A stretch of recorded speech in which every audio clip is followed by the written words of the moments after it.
It's never too early to start prepping. So let's take a look at the guys who could be league winners in 2021. We're going to count down our top 5 running back sleepers for this coming season.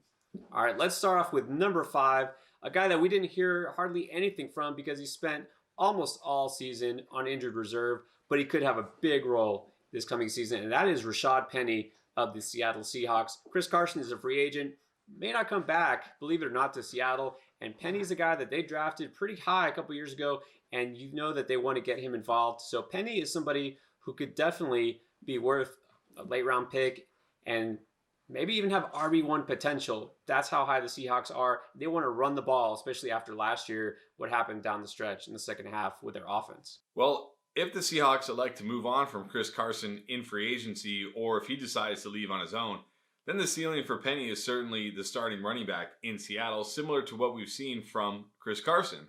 Now, there are some concerns here for Penny, of course, the biggest being coming off that significant knee injury that he suffered in week 10 of 2019. We saw him only in a very limited fashion towards the end of 2021.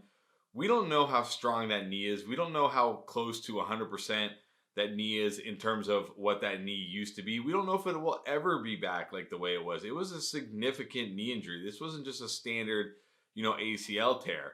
So that's definitely a concern. The other concern here is the Seahawks aren't the type of team that just lean on one running back like James Robinson in Jacksonville or Dalvin Cook in Minnesota or anything like that. They'll mix other guys in. We saw even when Chris Carson was healthy, Carlos Hyde run, they would give Alex Collins run, they would give DJ Dallas run. It didn't matter. So even if Chris Carson does leave in free agency, whether it's on his own or because Seattle decides not to re-sign him, it doesn't instantly mean Rashaad Penny is going to have, a 15, 20 touch type of role. But still, he went in the 9th round of our mock draft. That's an incredible value for a guy who could be a starting running back. So he's definitely a sleeper as we head into 2021. They do like to mix and match running backs, and Penny, coming off a serious injury, of course, might not be given more than 15 touches a game. If even they draft a running back, sign somebody who is competent too, then yeah, he could just be part of a committee. So there is definite risk. But you know what? In an early best ball draft, I do like him as a sleeper, and he could be somebody that pays off big. This is the type of guy that you take a chance on late in drafts. Now, somebody else who definitely has a chance to make himself a bigger name kind of caught fire early in the season, 2021, but Chase Edmonds did kind of fade down the stretch. Kenyon Drake, of course, got a lot more work than we expected. It didn't quite work out for the Cardinals offense, though, as they struggled and, of course, ultimately failed to make the playoffs. Kenyon Drake on a 1-year deal. He might not be around again, but Edmonds should still be there. He's a guy who has shown pass catching prowess, and that's exactly what matters in this offense. What about Chase Edmonds? Is he going to do something different than last year? What do you think his potential is as a sleeper? You want to talk about potential and a ceiling, Chase Edmonds has it, right? We saw Chase Edmonds, we saw his ceiling this year even with Kenyon Drake, and don't forget, Kenyon Drake signed a 1-year deal with the Cardinals. There's no guarantee they bring him back. They could very well roll into 2021 with Chase Edmonds as a guy, and we've seen him handle, the between the tackle roles, and we know what he can do in the passing game. So it's not like he can't do it. Now, certainly, kind of like with Penny, they could draft somebody, they could go out and sign another veteran, they could bring back Kenyon Drake, but if they don't, Chase Edmonds will have massive upside. And in our mock draft that we did earlier, he went after Rashaad Penny in the 9th round, and I think if that's where Chase Edmonds is going to be drafted, he's going to be one of the best, if not the best, running back sleeper heading into 2021. All right, let's move on to number 3 now. A guy who very similar, somebody who's got the pass catching chops, part of a good offense. The only problem is we really don't know who the quarterback is going to be as of right now. Could it be Matthew Stafford? Could they draft a quarterback? Who knows? But the Colts have a guy named Jonathan Taylor, who's pretty good, but they also have Nyheim Hines. Let's not forget about him.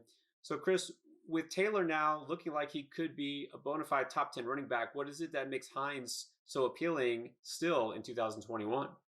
Yeah, it's easy to think about Hines and not realize he finished 3rd among all running backs in targets last season and 4th in receptions.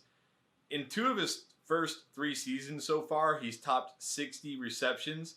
He did it in 2018 with Andrew Luck and again last year with Phillip Rivers. And even with Jacoby Brissett in 2019, even though He didn't top 60 receptions. He was still fourth on the Colts in targets. No Colts player had more than 72 targets in 2019, so you got to kind of throw that one out there.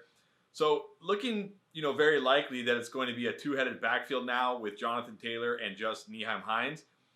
Not only is he going to get a decent amount of work, in the running game, in between the tackles near the goal line, but he should be used heavily in the passing game, and that gives him a very high floor in PPR leagues.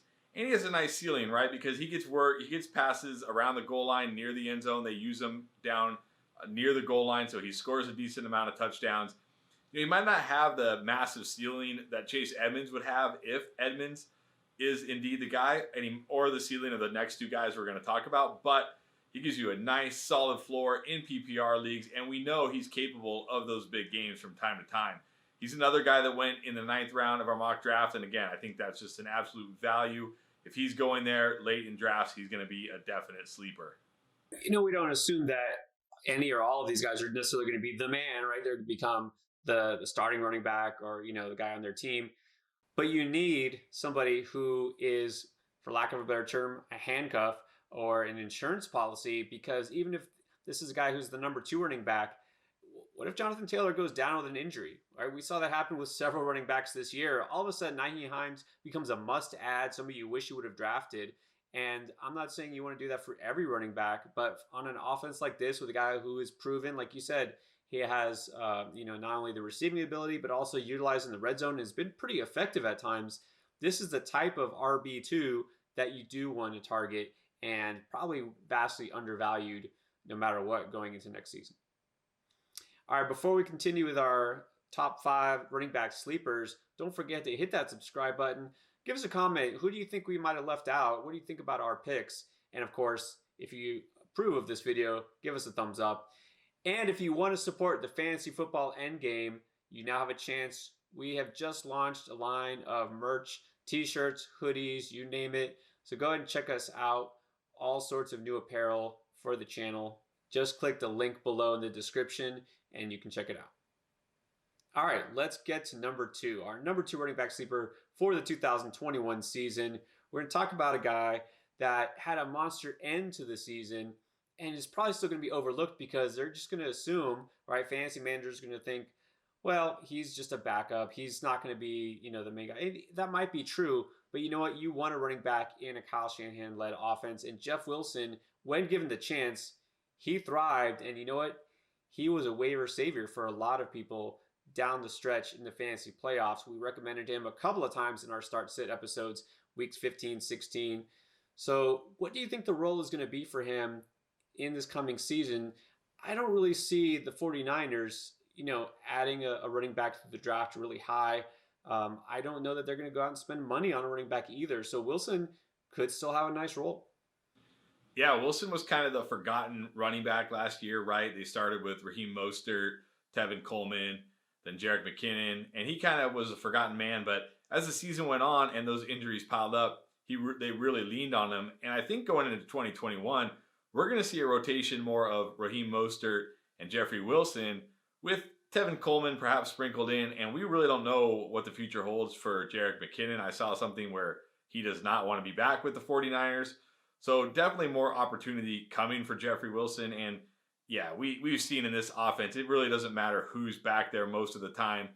Whatever running back is back there has massive fantasy value. This offense wants to run the ball, and we could be seeing a quarterback upgrade here, whether it's through the draft or through trade. It doesn't seem like Jimmy Garoppolo is the future of the 49ers. So not only, is Jeff Wilson in that Kyle Shanahan running offense, which is a huge boost, but he might be in that offense with an upgrade at quarterback. Definitely a guy you should be targeting late in your drafts. Definitely a sleeper going into 2021. But like you said, the focus here is always on the receivers and the passing game. And it's been proven whoever the running back is going to put up points.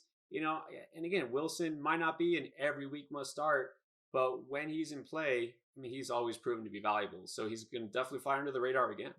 All right, and then the number 1 sleeper we have, the top running back that you should target. Where he falls, probably later in drafts, too late. I don't know if the hype train will get going a little bit too much on this guy, but A.J. Dillon for the Packers could wind up being the man. Aaron Jones coming off pretty disappointing NFC Championship game, not just performance-wise, but of course injury-wise. Doesn't look like he'll be back. Of course, we don't know what's going to happen, but if he's let go, then A.J. Dillon, they drafted him for this reason. It looks like he could be the future in Green Bay. Do you think he has what it takes to have that workload as an every down back? There's some questions about his pass catching ability. We don't know if Jamal Williams will be back either, but do you think A.J. Dillon could be that breakout player that some people are predicting? I definitely think he has what it takes to be, an every down running back. Sure, maybe he's not. Actually, let me scratch that. He's not as good as Jamal Williams or Aaron Jones in the passing game, but he's good enough.